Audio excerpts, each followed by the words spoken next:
The message arrived on every frequency across the galaxy. Ambassador Kieran of the Lumari species stood before the Galactic Coalition Council, his crystalline body flickering with distress patterns. His people were dying. Everyone was dying. "The Vrix swarm has consumed 17 star systems," Kieran said, his voice breaking through the translation software. "We have 3 cycles left, maybe 4. Our weapons do nothing. Our shields fail. They adapt to everything we use against them." The council chamber fell silent. The aquatic Thalan representatives floated in their water tanks, saying nothing. The Nephara, beings of gas and light, dimmed with fear. Every species present knew the truth. They were going to lose. "We must contact them," Kieran continued. "The humans." The chamber erupted in protest. Species that rarely showed emotion suddenly found their voices. The humans were dangerous. The humans came from a death world. The humans were quarantined for everyone's safety. "They eat other living creatures," a Thalan representative said with horror. "They have thousands of years of nothing but war in their history. They are predators." "Exactly," Kieran replied quietly. "And right now, we need predators." The vote was close. Fear won over pride. The Coalition sent the message to Earth, a small blue planet in a forgotten arm of the galaxy. A planet marked with warnings. A world where gravity crushed, where oxygen burned, where everything evolved to kill everything else. Captain Minho received the message aboard the UNS Retribution. He was a career military officer, 43 years old, with gray beginning to show in his dark hair. He had fought in the colony wars and the Mars uprising. He knew what war meant. He read the alien message 3 times before calling his senior staff. Lieutenant Yuna arrived first. She was younger than Minho, barely 30, but she had already seen combat that would break most soldiers. She looked at the message on the screen and her jaw tightened. "The Vrix hit the border colonies," she said. "6 months ago. My sister was trading there." Minho nodded. He had read the reports. The border colonies had sent one distress call before going silent. 20,000 human civilians. Gone. "They're asking for help," Minho said. "They're desperate enough to call us." "Good," Yuna replied. Her voice was cold. "We answer." The crew of the Retribution voted unanimously. So did the crews of the other 4 ships in the sector. Within 8 hours, 5 human warships entered slipspace, heading toward Coalition space. The Coalition fleet waited at the rendezvous point, their elegant ships gleaming like jewels against the stars. Then the human ships arrived. They were nothing like Coalition vessels. Where alien ships were smooth and artistic, human ships were brutal slabs of armor and weapons. They looked like they were built to ram through asteroids and keep flying. Scorch marks covered their hulls. Repair patches were visible everywhere. These were ships that had seen battle and survived. Ambassador Kieran watched the lead ship approach. The name Retribution was painted on its side in angular human letters. He felt his crystalline structure shiver. What had they invited into their space? Commander Hyun opened a communication channel. She was a stocky woman with short hair and eyes that missed nothing. "We received your distress call. Where do you need us?" Kieran assigned a liaison officer to each human ship. A young Thalan named Soman was sent to the Retribution. She was a scientist, not a soldier, and she was terrified. The airlock opened and Soman entered the human ship. The first thing that hit her was the gravity. It was crushing. How did they move in this? The second thing was the temperature. It was hot. The third thing was the smell of cooked meat coming from what the humans called a cafeteria. Soman found Captain Minho in the command center. He was eating something while reviewing tactical displays, eating while working. The casualness of it disturbed her. "Welcome aboard," Minho said through the translator. "Sorry about the gravity. This is normal for us. We can lower it in your quarters if you need." "This is normal?" Soman's voice came out as a squeak. Earth is a 1.2G world, Lieutenant Yuna explained. She was also eating, something that looked like meat wrapped in vegetables. You get used to it. Soman watched them work. They moved efficiently in the heavy gravity, barely seeming to notice. One crew member was nursing an injured arm but continued operating his console with the other hand. When Soman asked if he needed medical attention, he laughed. It's just a sprain, the crew member said. Medical is busy with actual injuries.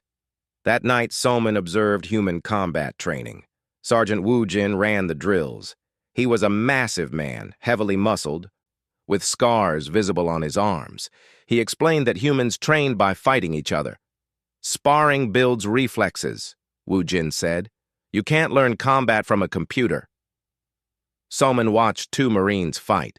They hit each other, actually hit each other with real force. One fell, bleeding from a split lip. The other helped him up. Both were smiling. Why are you smiling? Soman asked. You're hurt. The bleeding Marine wiped his mouth. Pain means I'm still learning, still getting better. Soman fled to her quarters and wrote a report to the Coalition Council. She tried to explain what she was seeing, but words failed her. How could she describe a species that injured themselves for practice? That consumed dead animals? That smiled while bleeding? The next morning, Captain Minho called a strategy meeting with the Coalition commanders. Admiral Thren, an elderly Lumari with centuries of experience, proposed a defensive formation. We evacuate 3 systems and consolidate our forces here, Thren explained, highlighting a star map. We make our stand with everything we have. Minho studied the map for a long moment. No. No? Thren's crystalline body flickered with confusion. What do you mean? We don't retreat, Minho said. We hunt them. The Coalition officers looked at each other. Hunt? How did one hunt a swarm? Lieutenant Yuna stepped forward. The Vricks chase distress signals. They swarm toward easy prey. We use that against them. You want to use bait? Thren asked. You want to sacrifice ships? Empty ships, Minho corrected, broadcasting false distress. We draw them in, then we hit them from all sides. We make them come to us on our terms, in a place we choose. It was a predator's strategy. Use the prey's instincts against them. The Coalition had never thought this way because they had never been predators. Tactician Jiwan brought up detailed battle plans. She talked about acceptable losses and kill zones and crossfire patterns. The Coalition officers looked sick. The humans looked focused. We need a location, Minho said. Somewhere we can control the environment. Helios Station, Yuna suggested. Abandoned mining facility. Lots of places to hide. Tight corridors if they try to board. Minho smiled. It was not a pleasant smile. Perfect. Ambassador Kiran watched the humans work and realized Samtha Soman had never been so terrified in her life. She was a scientist from Thal, a water world where the most dangerous creature was a small fish that ate plankton. Violence did not exist in her world. Predators did not exist. War was something she had only read about in ancient histories of other species. Now she was living on a human warship, surrounded by predators who smiled while training to kill. Medical Officer Hana found Soman hiding in her quarters on the 3rd day. Hana was a kind-faced woman with gentle eyes, but Soman had seen her personnel file. Hana had been a combat medic in 3 wars. She had treated injuries that would kill most species. She had performed surgery during active combat. You have not eaten in 2 days, Hana said, sitting down across from Soman. You need food. I cannot eat what you eat, Soman replied quietly. You consume other creatures. Hana nodded and pulled out a package. Synthetic protein, vegetable paste, no animal products. We brought some when we learned you were coming. Soman took the package with shaking hands. Why are you being kind to me? Why would I not be? Hana asked, seeming genuinely confused. Because I am weak. Because my people called you and then feared you. Because we need you, but we judge you. Hana smiled sadly. You are not weak. You are just different. Your world did not try to kill you every day. Ours did. That is not your fault. Over the next few days, Hana showed Somin around the medical bay. The equipment was advanced but brutal. Tools for removing projectiles from bodies, machines for repairing broken bones, entire sections dedicated to treating burns, radiation exposure, and decompression injuries. Do humans get injured often? Somin asked. Often enough, Hana replied. Our bodies are tough, but we are not invincible. We break, we tear, we bleed, but we also heal. Scar tissue is stronger than regular tissue. Every injury makes us a little harder to break next time. Somin did not understand. You become stronger from damage? In some ways, yes. Our bones heal denser after breaking. Our muscles rebuild stronger after tearing. Our immune systems learn from every disease. Earth tried to kill us for millions of years. We learned to come back stronger every time. That evening, Somin attended another combat training session. Sergeant Wu Jin was teaching hand-to-hand combat. He paired up Marines and had them fight with padded gloves. Even with padding, Somin could hear the impact of the blows. One Marine, a young man named Tai Yang, took a hard hit to the ribs. Somin heard something crack. Tai Yang stumbled, gasped, then straightened up and kept fighting. Stop, Somin called out. He is injured. Wu Jin held up a hand, and the sparring paused. He walked over to Tai Yang and pressed on his ribs. Tai Yang winced, but did not cry out. Cracked rib, Wu Jin said. Go see Medical Officer Hana. You are done for today. Tai Yang nodded and walked out under his own power. He was injured badly enough that it would kill most species, and he walked away like it was nothing. How? Somin asked Wu Jin. How can he move with broken bones? Cracked, not broken, Wu Jin corrected. And he moves because he has to. Pain is just information. It tells you something is wrong, but it does not control you. You control it. Somin watched the rest of the training in silence. These humans were insane. They had to be. No sane species would hurt themselves for practice. Later that week, Captain Minho held a briefing on human military history. He did not sugarcoat anything. He showed the coalition observers exactly what humanity was capable of. We have been at war for most of our recorded history, Minho explained, displaying images on the screen. We fought with sticks and stones, then metal, then explosives, then nuclear weapons. We have destroyed cities. We have killed millions of our own species. The coalition representatives looked horrified. Admiral Thren's crystalline body went dark with shock. Why are you telling us this? Thren asked. Why do you want us to know how terrible you are? Because you need to understand what you have asked us to do, Minho replied. You want us to fight the Vrix with no mercy.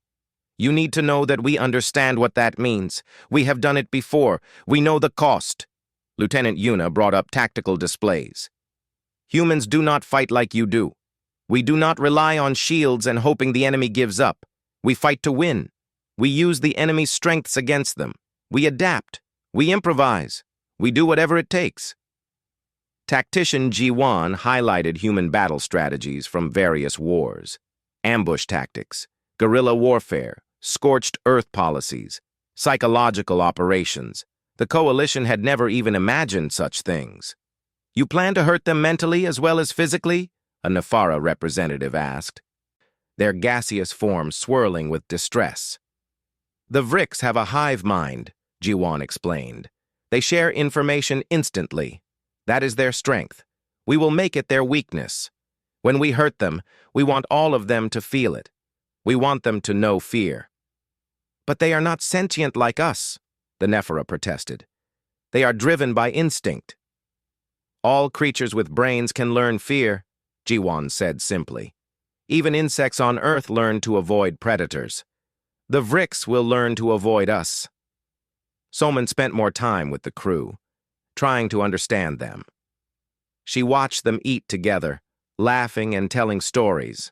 She saw them care for each other when injured.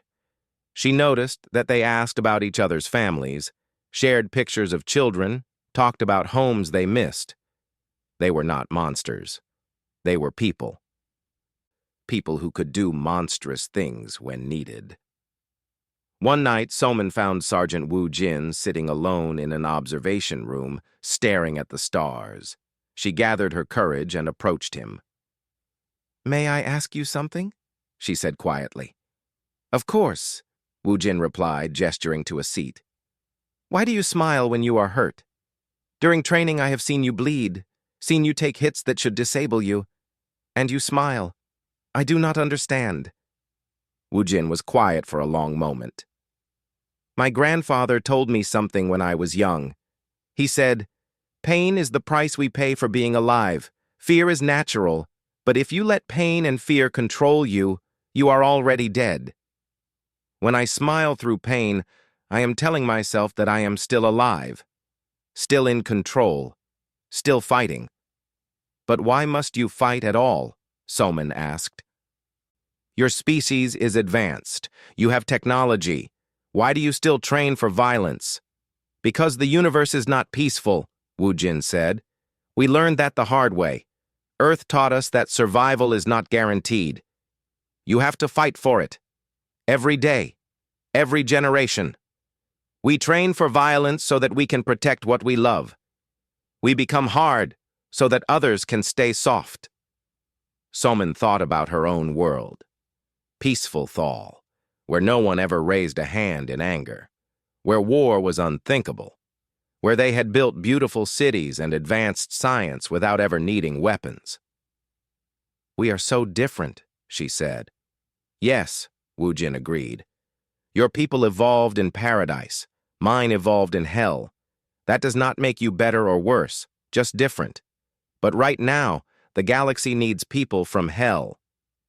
Because hell is coming." The ship's alarm suddenly blared. Red lights flashed. Captain Minho's voice came over the intercom. "All hands to battle stations. Vrix scouts detected. 2 ships approaching fast. This is not a drill." Wu Jin stood up immediately, his relaxed posture gone in an instant. He was all business now, all focus. "Get to your quarters, Soman. Stay there until the all clear." Soman ran to her quarters and strapped into the safety harness. Through the wall, she could hear the crew moving with practiced efficiency. No panic, no fear, just calm, deadly purpose. The humans were going to show the Vrix what Deathworlders could do. And Soman realized with terrible clarity that she was about to witness something the galaxy had never seen before. Predators from hell unleashed on prey that did not know it was prey. Terrifying. They were not just willing to fight the Vrix. They were looking forward to it. These Deathworlders did not fear the swarm. The 2 Vrix scout ships moved through space like hunting sharks. They were organic vessels, grown rather than built, covered in chitinous armor that shifted and adapted. They had destroyed coalition ships twice their size. They feared nothing. On the bridge of the Retribution, Captain Minho watched them approach. Lieutenant Yuna sat at the weapons console, her fingers dancing across the controls. The rest of the crew was calm, ready. "They are scanning us," Yuna reported, "analyzing our hull composition, energy signatures, shield frequency." "Let them look," Minho said quietly. "Tactical Officer Ji-won, are the railguns ready?" "Charged and locked," Ji-won replied. "Targeting solutions calculated." Admiral Thren watched from a communication screen, his crystalline form flickering with worry. "Captain Minho, our data shows the Vrix can adapt to any energy weapon within seconds. Your plasma weapons will be useless." "Good thing we are not using plasma weapons," Minho replied. "Fire." The railgun spoke. No energy beams, no plasma bolts, just solid metal slugs accelerated to a fraction of light speed by magnetic force. Simple physics, brutal and unstoppable. The first Vrix scout ship tried to adapt its shields. It could deflect energy. It could absorb radiation. It had evolved defenses against every weapon the Coalition used. It had never encountered a 3-kilogram tungsten rod moving at 20,000 kilometers per second. The slug punched through the Vrix ship's armor like paper. The organic vessel shuddered, fluids spraying into space. Its biosystems tried to repair the damage, but the second slug hit before it could adapt. The scout ship died. The second Vrix vessel immediately turned to flee. Yuna's fingers moved faster. "It is running," Yuna said. "It will warn the swarm." "No, it will not," Minho replied. "Fire again." 3 more railgun shots. The second scout exploded in a spray of organic matter and atmosphere. The bridge was silent for a moment. Then Sergeant Wu Jin, monitoring from the marine deck, spoke over the intercom. 2 targets eliminated in 43 seconds. Not bad for first contact. In her quarters, Soman watched the tactical display with shaking hands. The humans had just killed 2 Vrix ships faster than she could breathe. The Vrix that the Coalition had been fighting for cycles. The Vrix that seemed unstoppable. The humans made it look easy. Over the next 3 days, the human fleet set their trap at Helios Station. The abandoned mining facility was perfect for an ambush. Multiple levels, narrow corridors. Lots of places to hide weapons and soldiers. Squad leader Daehyun supervised the placement of Marines throughout the station. He was a quiet man with sharp eyes and quick hands. He had been a soldier for 15 years and had survived battles that killed everyone around him. He knew how to turn environment into advantage. "Explosives here, here, and here," Daehyun pointed to junction points. "When the Vrix board, we funnel them into kill zones. Heavy weapons at these choke points. Snipers in the upper levels. Nobody fires until I give the word." His second-in-command, Corporal Minjae, checked the explosive charges. "What if they do not board? What if they just destroy the station from orbit?" "They will board," Daehyun said with certainty. "The Vrix do not waste resources. They will want to capture the station intact, consume any survivors. It is their nature." "We are using their nature against them," Minjae said, understanding. "That is what predators do." The Coalition fleet positioned themselves in hiding, powered down to minimal emissions. The human ships did the same. Then they broadcast a false distress signal from Helios Station, a Coalition freighter under attack, requesting immediate assistance, wounded on board. The Vrix came. 30 bioships dropped out of faster-than-light travel, surrounding the station. They were massive things, each one the size of a city block, covered in weapons that were part of their living bodies. Vrix warriors swarmed on their hulls like ants, ready to board any vessel they caught. Captain Minho waited until all 30 ships were committed, focused on the station. Then he gave the order. "All ships, light them up!" The human fleet and Coalition vessels powered up simultaneously, weapons hot. The Vrix swarm suddenly found themselves surrounded, caught in a crossfire. Railguns fired, missiles launched. The newer Coalition energy weapons, calibrated to frequencies the Vrix had not yet encountered, burned into organic hulls. The Vrix tried to adapt, tried to adjust, but the humans kept changing tactics. Different weapons, different angles, different strategies every few seconds. "Never let them get comfortable," Lieutenant Yuna said as she cycled through weapon systems. "Keep them guessing. Keep them dying." 8 Vrix ships died in the first minute. The rest tried to scatter, but the human ships were faster, more maneuverable. The UNS Retribution rammed straight through a Vrix bioship, its armored hull built for exactly this kind of insane tactic.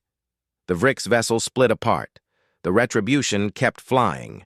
But 5 Vrix ships ignored the space battle and launched boarding pods at Helios Station.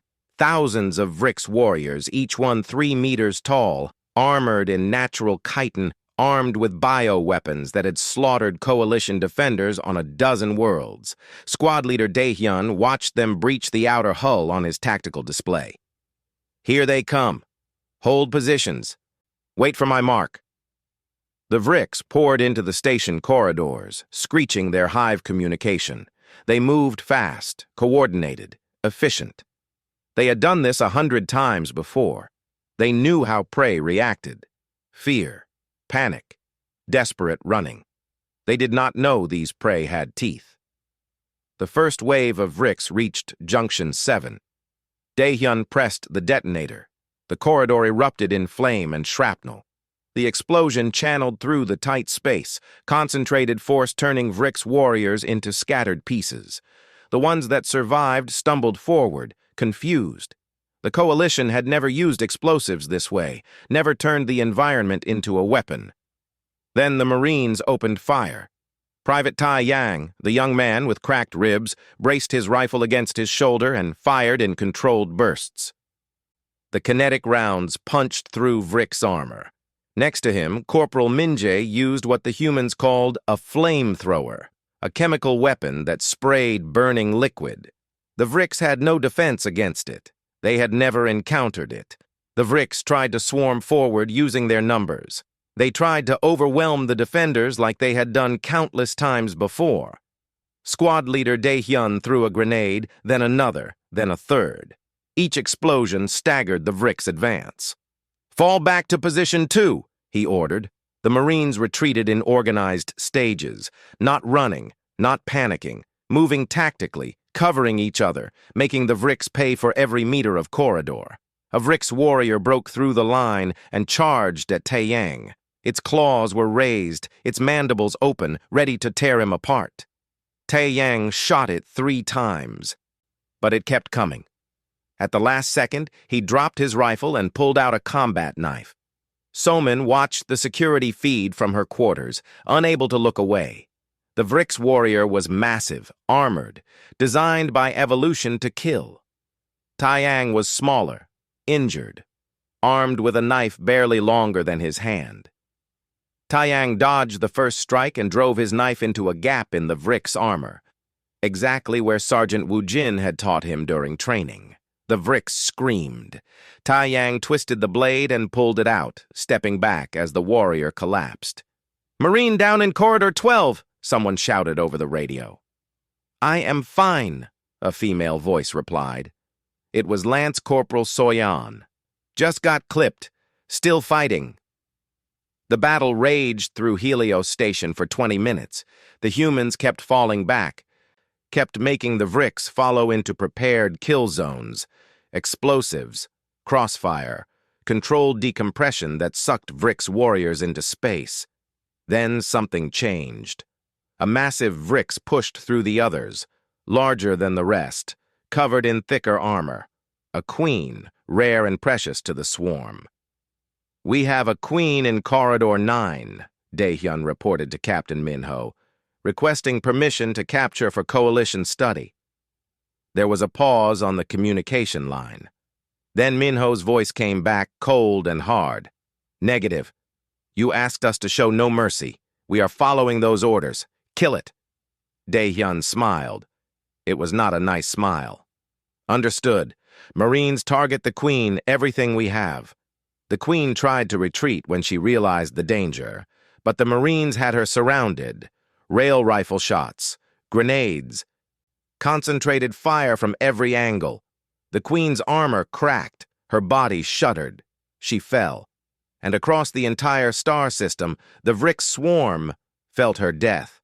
The psychic connection that made them strong suddenly became their weakness. Every Vrix warrior felt the Queen die, felt the pain, felt the fear. For the first time in their species' history, the Vrix swarm knew terror. The remaining Vrix ships tried to flee. Most did not make it. The human fleet hunted them down like wolves running down wounded deer. When the battle ended, 18 Vrix ships were destroyed.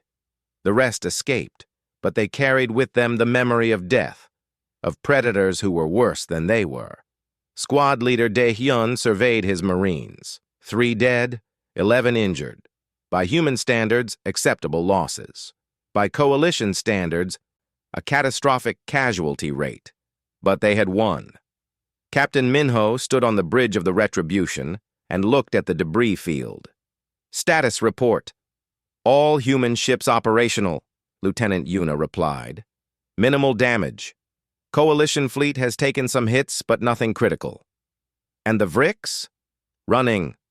All remaining ships have jumped to faster than light. They are retreating." Admiral Thren appeared on the communication screen, his crystalline form bright with joy and something else. Something that looked like fear. "You did it," Thren said quietly. "You beat them. In one battle you accomplished what we could not do in cycles." "This was just the first fight," Minho replied. "They will regroup, come back stronger. We need to be ready." In her quarters, Soman finished her report to the Coalition Council. Her hands were still shaking. She had watched humans fight, really fight. And she understood now. The galaxy had called for help from Deathworlders. And Deathworlders had shown them that mercy was a choice they could make, or a choice they could deny. They were hunting it. The Vrix response was massive. Every ship they had, every warrior, every resource. They gathered around their nest world, Carvesh Prime, a planet covered in their hive structures. Intelligence reports counted over 10,000 bioships, the largest fleet anyone had ever seen. The Coalition Council met in emergency session. Their calculations were clear. 0.003% chance of victory. They began evacuation procedures, preparing to abandon their outer colonies. Captain Minho had different calculations. He stood before the Coalition Council via holographic transmission, calm and unmoved by their panic. "We do not need to fight 10,000 ships," Minho explained. "We need to kill one world." "You want to commit genocide?" Admiral Thren asked, his crystalline body dark with shock. "Exterminate their entire species?" "No," Minho replied. "I want to break their will to fight. There is a difference." Lieutenant Yuna brought up tactical displays showing Carvesh Prime. "The Vrix are a hive species. Kill the queens, destroy the nest, and the workers scatter. They will not fight without central coordination. But 10,000 ships guard that planet," a Thallan representative protested. "You cannot reach it." "We do not need to fight all of them," Minho said. "Just punch through and reach the surface. After that, it is not a space battle, it is a ground war." Specialist Nari stepped forward. She was a psychological warfare expert, small and quiet, but with a mind like a steel trap. "Before we attack, we send them a message." "What kind of message?" Admiral Thren asked. "The truth," Nari said simply. "We show them what humans are, what Earth is, what they are facing." Over the next 2 days, Nari prepared what the humans called Protocol Nightmare. She compiled footage from Earth. Predators hunting, human wars, natural disasters that humans survived, historical battles where humans fought with terrifying determination. Then she added something special. Audio recordings of humans laughing during combat, singing while injured, making jokes while under fire. The humans called it gallows humor, the ability to find joy even when death was close. The Vrix had never encountered this. Species fought from fear, from desperation, from the need to survive. Humans fought, and some part of them enjoyed it. Nari broadcast Protocol Nightmare directly into the Vrix hive mind communication frequency. Every Vrix felt it, saw it, experienced it. For the first time, the Vrix swarm knew collective fear. The human fleet prepared for the assault. 5 warships against 10,000. The coalition thought it was suicide. The humans thought it was just another day. Engineering Chief Junho worked around the clock, reinforcing the ships. He was a middle-aged man with graying hair and hands that never stopped moving. He had kept ships flying through situations that should have destroyed them. He would do it again. "How are the engines?"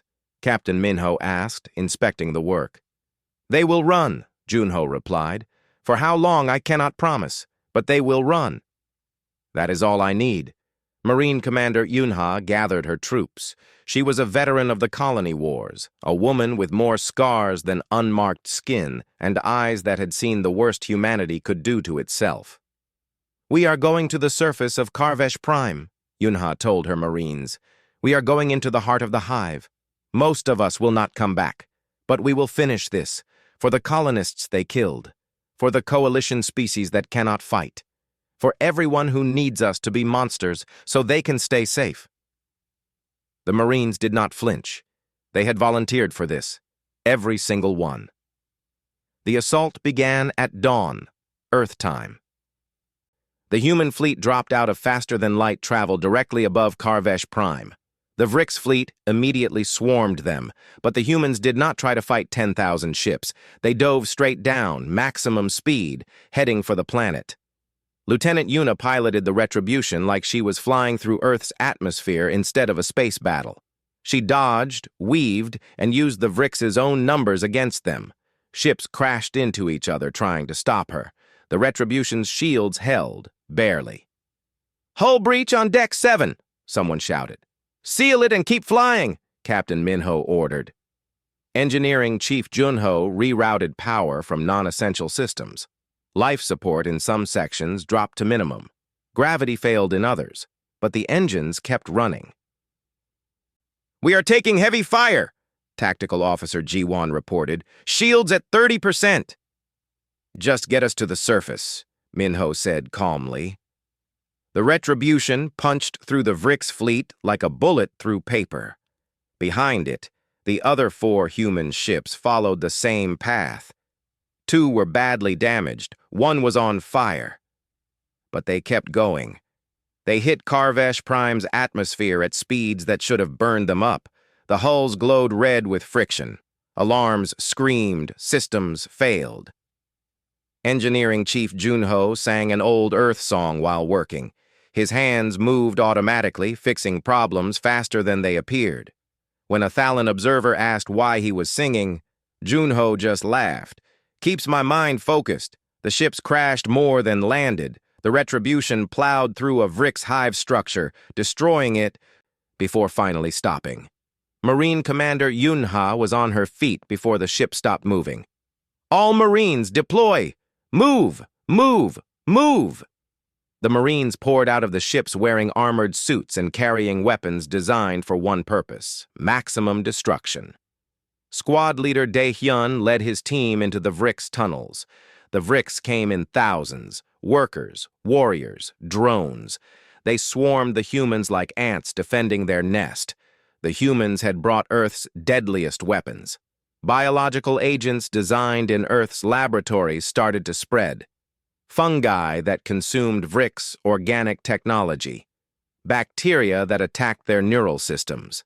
Not enough to kill them all, but enough to weaken them, confuse them, slow them down. "Chemical weapons?" Admiral Thren asked, watching from orbit. "Is that not against your own rules of war?" "Those rules apply to fighting other humans," Captain Minho replied coldly. "The Vrix are not human, and you asked for no mercy." Private Taiyang fought in the tunnels, his cracked ribs taped up, his rifle firing in controlled bursts. A Vrix warrior grabbed him, lifted him off his feet. Taiyang dropped his rifle and pulled out his combat knife, stabbing repeatedly until the warrior released him. Lance Corporal Soyon threw grenades into Vrix spawning chambers, destroying eggs. It was brutal, necessary, the kind of thing that would haunt her forever. But she did it anyway. Deep in the hive, squad leader Daehyun found what they were looking for: the Overmind chamber, the central intelligence of the entire Vrix swarm on this world. "Captain Minho, we have found the target," Daehyun reported. "Plant the charges and get out," Minho ordered. Daehyun's team placed nuclear devices around the chamber. Not dirty weapons. Clean, precise tactical nukes designed to destroy this one location without poisoning the entire planet.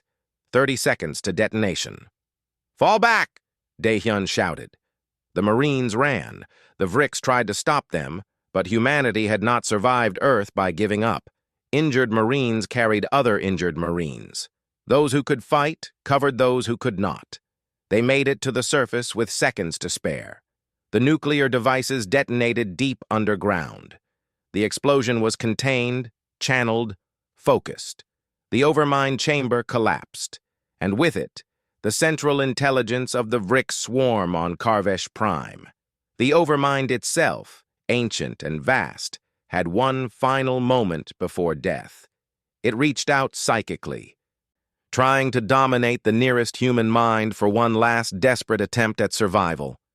It touched Captain Minho. Minho felt the Overmind crash into his consciousness like a wave. It tried to overwhelm him, control him, break him. The Overmind was billions of years old. It had dominated lesser species across galaxies, but it had never encountered human stubbornness, human refusal to break, human determination forged in millions of years of surviving on a world that tried to kill them daily. Minho pushed back. In his mind, he showed the Overmind what humans were.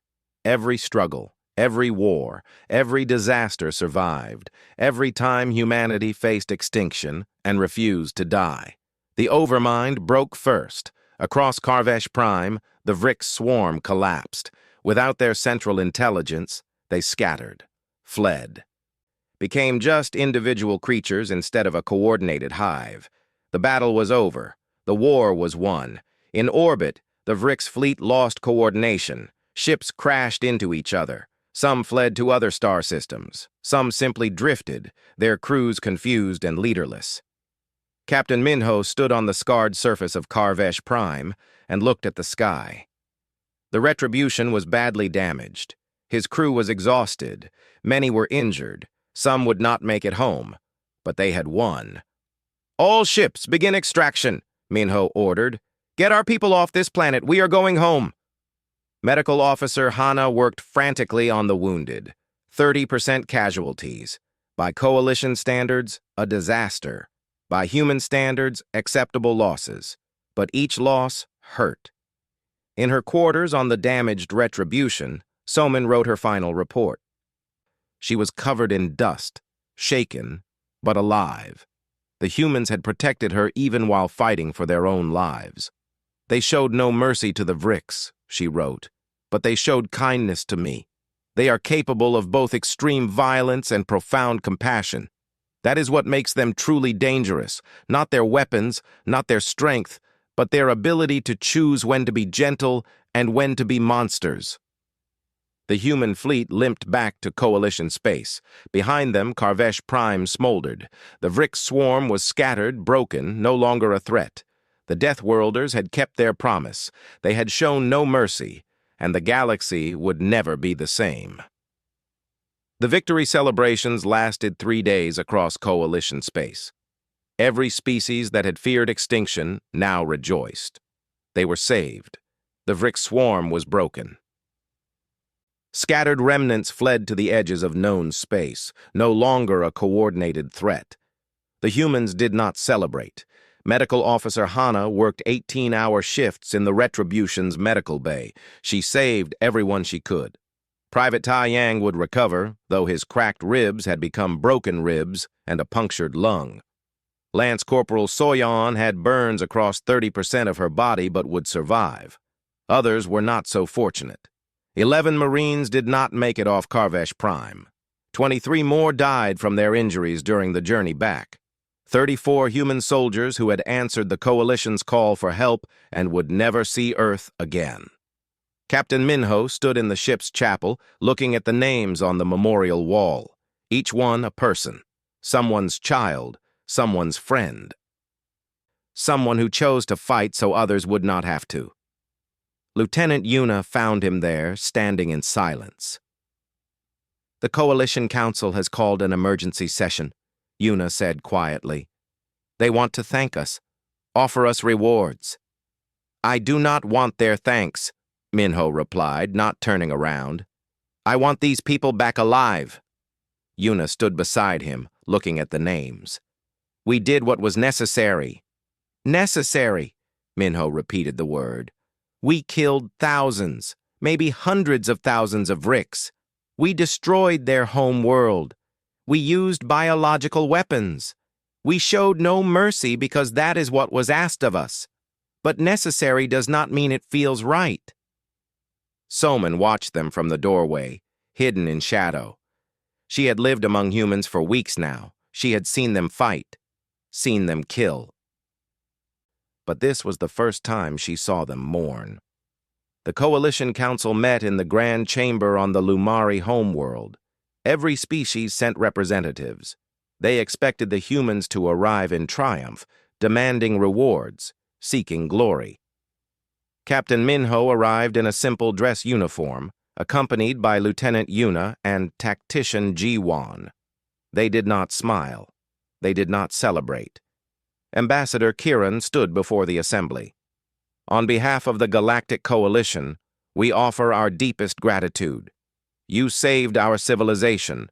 We owe you everything. Name your price. Anything you desire is yours. The chamber erupted in agreement. Species that had barely spoken to humans before now offered trade agreements, technology sharing, territorial concessions. Minho let them talk. When they finally fell silent, he spoke. We want nothing from you. The chamber went quiet with shock. Nothing? Admiral Thren asked, his crystalline body flickering with confusion. But you fought for us, died for us. You must want something.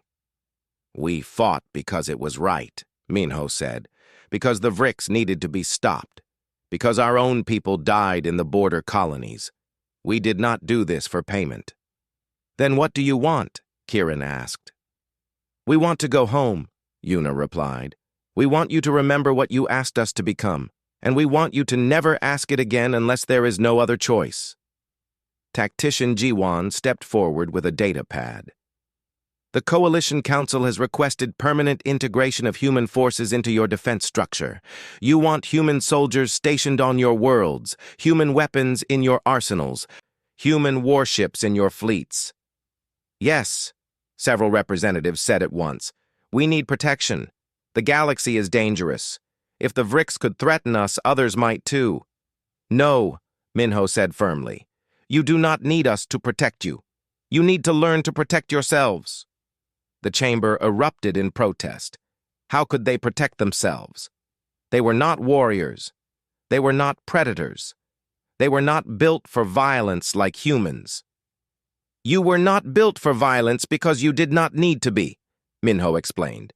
But you can learn. You can adapt. Evolution is not just biological. It is cultural, technological. You can become strong without becoming us. We will share defensive technology, Jiwan added. We will train your security forces if you request it. We will establish diplomatic relations and mutual defense pacts. But we will not become your standing army. That is not what humanity wants to be. Why not? A Nephara representative asked, their gaseous forms swirling with genuine confusion. You are clearly superior at warfare. You could protect the entire galaxy, Lieutenant Yuna answered. Because the moment we become the galaxy's protectors, we become the galaxy's rulers. Maybe not officially, maybe not intentionally, but power attracts more power. Responsibility becomes control. We have seen this in our own history. We will not repeat those mistakes on a galactic scale. The council session lasted 8 hours. In the end, they reached an agreement. Limited cooperation, technology sharing, defensive pacts for existential threats only, human autonomy preserved, no integration of human forces into coalition command structures. It was not what the coalition wanted, but it was what they would get. Sergeant Wu Jin found Somin in the observation deck of the Retribution 2 days later. She was watching Earth approach, a blue and white marble hanging in the darkness of space. That is your home world, Somin said softly. The death world that made you what you are. Yes, Wu Jin replied. Beautiful, is it not? It looks peaceful from here. Most dangerous things do, Wu Jin said with a slight smile. But it is home, and we love it despite everything it put us through. Maybe because of everything it put us through. Soman turned to face him. I have finished my dissertation. I called it the Deathworlder Paradox. What is the paradox? You are capable of terrible violence. Your species has killed billions of your own kind throughout history. You have weapons that could sterilize worlds. You evolved as predators on a planet that tried to kill you every day. By all logic, you should be monsters. But we are not, Wu Jin said. No, Soman agreed. You are not. You are people who choose to be kind despite having every reason to be cruel. You protect others even when it costs you. You mourn your enemies even after defeating them. That is the paradox. You could be monsters, but you choose not to be. That choice is what makes us human, Wu Jin said. The capacity for violence without the compulsion toward it. We can be gentle because we choose to be, not because we have no other option. That is our strength and our burden. Squad leader Daehyun gathered his surviving Marines for one final briefing before they shipped out to different assignments. Some would return to Earth. Some would stay on border patrol. Some would train coalition defense forces. We did what was asked of us, Daehyun told them. We showed no mercy to an enemy that deserved none. But I need you to remember something. Mercy is not weakness. It is a gift we give when we can afford to. We could not afford it with the Vrix. But do not let this war make you forget how to be merciful when the time is right. Private Taeyang, his chest still bandaged, raised his hand. How do we know when mercy is right? You ask yourself, is violence the only option? Is there another way? Can I end this without killing? If the answer is yes, you show mercy. If the answer is no, you do what must be done. But you never stop asking the question. Captain Minho returned to Earth 6 weeks after the Battle of Carvesh Prime. He submitted his final report to the United Nations Space Command. Casualties, 34 dead, 78 wounded. Mission status, complete. Threat level, neutralized. The report did not mention the weight on his conscience, the faces he saw when he closed his eyes, the knowledge that he had ordered actions that would have horrified him as a younger man. Lieutenant Yuna found him looking at old pictures of the border colonies. Her sister's face smiled back from one of the images. Did we do right? Minho asked her. Yuna was quiet for a long moment. We did what was necessary. We saved billions of lives. We stopped a threat that would have consumed the galaxy. But necessary does not mean easy, and right does not mean painless. Would you do it again? If I had to? Yes, but I hope I never have to. Across the galaxy, the coalition species began to change. They studied human defensive strategies. They developed new weapons. They trained security forces. They learned that peace was not the absence of conflict, but the result of being too strong to be easily threatened. Some called it the beginning of a new era. Others called it the end of innocence. The galaxy had learned that safety sometimes required becoming dangerous. Soman returned to Thal with her dissertation and a new understanding of the universe. Her people read her work with shock and wonder. The humans were not monsters. They were not saviors. They were simply people who had evolved in hell and learned to survive it. The galaxy would never look at humanity the same way again, and humanity would never forget what they were capable of when mercy was set aside. In his quarters on Earth, Sergeant Wu Jin trained a new generation of soldiers. He taught them tactics and weapons and strategy, but he also taught them something else. You have the capacity for mercy, he told his students. That is what makes you human. You have the capacity to deny mercy. That is what makes you Deathworlders. Knowing when to use each, that is what makes you protectors. The aliens had called for help. Deathworlders had answered. They had shown no mercy to the merciless, and in doing so, they had proven they understood mercy better than anyone, because mercy is not weakness, it is the choice of the strong. And humanity, forged in the fires of a death world, was very strong indeed. The Retribution and the rest of the human fleet moved toward Helios station. Behind them, the Coalition fleet followed, uncertain and afraid. Not afraid of the Vrix anymore, afraid of what they had unleashed. Soman sent one final message before communications went dark. "We asked for help from Deathworlders. I think we made a terrible mistake. Not because they will fail, because they will succeed, and we will have to live with what we asked them to become." The trap was set. The hunt was beginning, and the Vrix swarm had no idea what was coming for them.